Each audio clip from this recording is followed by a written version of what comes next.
Hello and welcome. I am Maestra Teacher and this is my 5th grade Oasis channel. I've been a teacher for more than 20 years and I've taught gen ed and bilingual classes as well.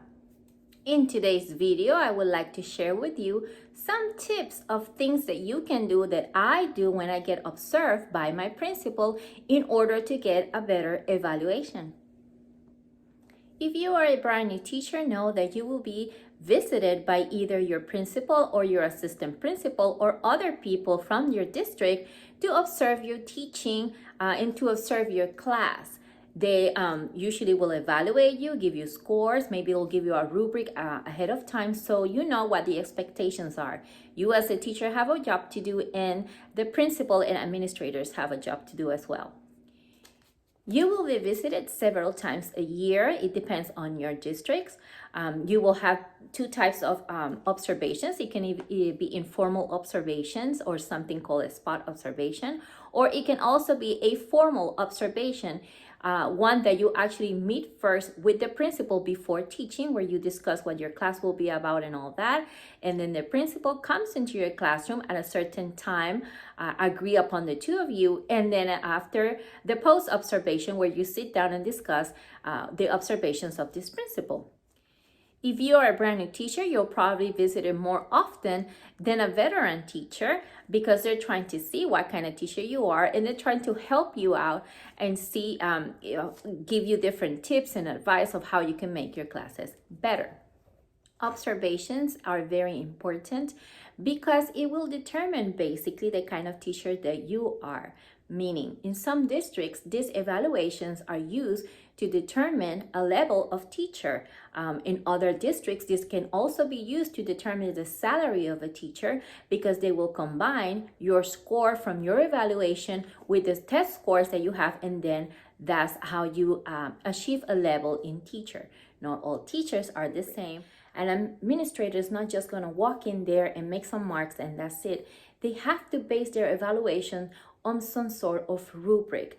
What is it that they're looking for? So if you know ahead of time what exactly is it that they want to see, you can be better prepared. And then when you get your post observation, if they try to say something that you did wrong or so on, you can always go back and confront them with that rubric that you did, what was in their rubric.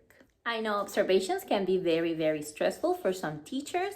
So I would like to share with you some tips that what you can do to make it more smoother for you and where you can just relax and have a normal class that you would every day, even if someone is in there watching every minute of it.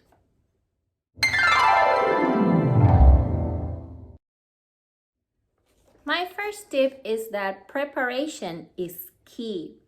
If you're lucky enough to know ahead of time that they will be visiting you, you don't have any excuse to have a bad evaluation because you will have plenty of time to sit down and plan ahead a good lesson that will really impress your administrators. How can you do that? Well, for example, try to choose a lesson for your observation that is what I call a meaty lesson. It has meat on it. It's very good at it. For example, if you teach reading, try to choose a kind of standard that is a good one. Don't just practice some vocabulary words, although yes, that's important, but try to go further. Try to choose a lesson where you're teaching something big, such as theme or main idea, summarizing, things that you will be able to demonstrate to your administrator that you're able to deliver a good class on those high order thinking skills.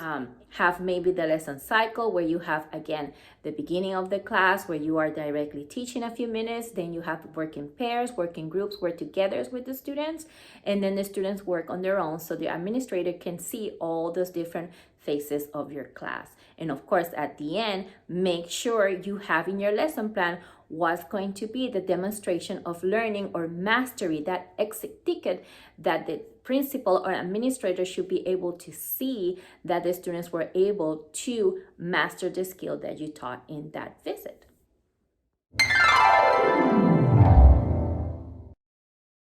You should also prepare yourself ahead of time by practicing.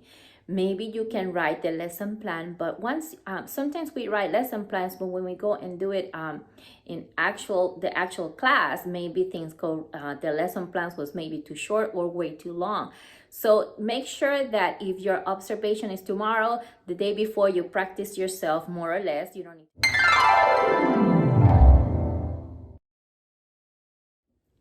Also, make sure you include there some differentiation activities that will give you extra points. When your principals see that you take the time and effort to differentiate your lesson, maybe for a SPED student or maybe a TAC student or English language learners, how can you differentiate and demonstrate that you are a teacher for all, that you're meeting all the needs of each and every student in that classroom? You will really make a great impression if you differentiate in that lesson.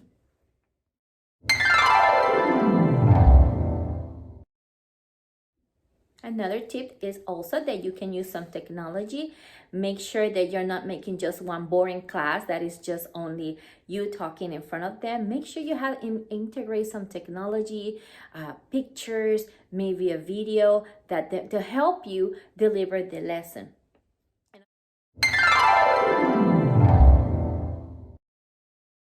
And of course, make sure that before the principal comes in, you have posted somewhere in your classroom, maybe next to the board, your lesson objective, the demonstration of mastery or learning goal, all those things that they always want to see when they come in to check what is it that you're teaching on that day and how are you going to evaluate your students. All those things should always be posted at every time in your classroom. You should always have somewhere in the corner your lesson plans accessible for any administrators that would like to see it at any time.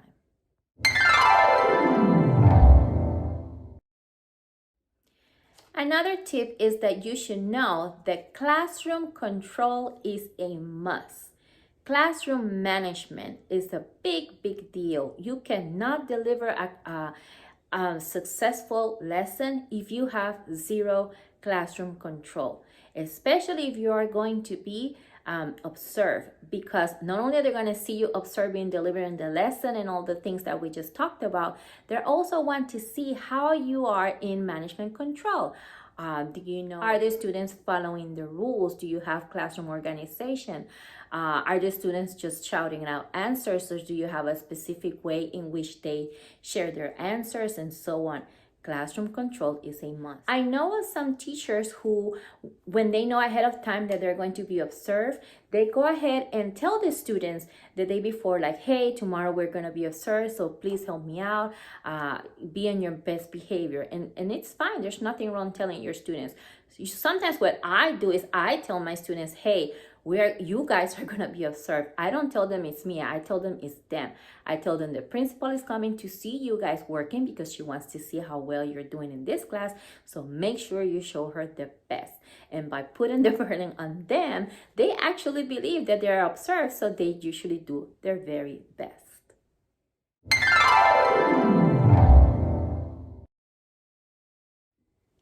My final tip is, of course, for you, try not to be anxious. And I know this is hard, especially when it's your first year or the kind of principal you have. I know they have a job to do because I said in the beginning, that's their job. But sometimes some administrators are intimidating, or they have never taught what you are teaching and have no clue how to do it.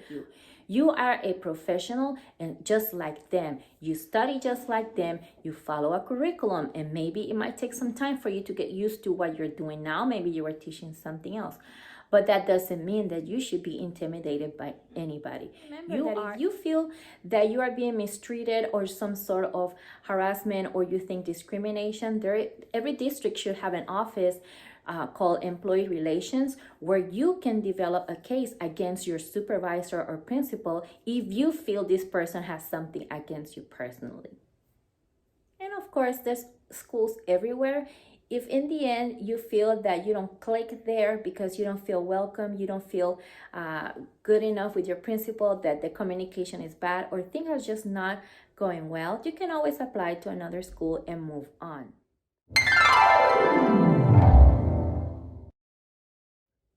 All right, so just a quick recap today. What are my tips for you to have better observations and better evaluations? Number one, Be extremely prepared, especially if you know you're going to be observed ahead of time. Have your lesson plans. Try to use a class that is a good one. Try to have all your objectives and everything posted on the board the day they come in, and make sure you use some sort of technology and differentiation in that class period. The second one, classroom management is a must. You have to demonstrate that you have control of your class at all times, that you are an organized person, that the students have rules and procedures to follow when you are teaching, so that there's a better learning environment. Third one, do not be intimidated. Some principals are excellent at what they do, but others are not that good. Just like in every profession, you have good doctors, bad doctors, good lawyers, bad lawyers. You have good principals and bad principals, good teachers, bad teachers. So it's a matter of where you are. If you're not happy there and things don't go well, then move along to a different school if it's possible for you. Thank you so much for listening to me today. What is your opinion? Maybe I am too opinionated, I don't know. But if you want to write down your opinion or your experience with classroom observations, please write them in the comments below. Subscribe to my brand new channel, like my video, and I'll see you in my next one. See you soon.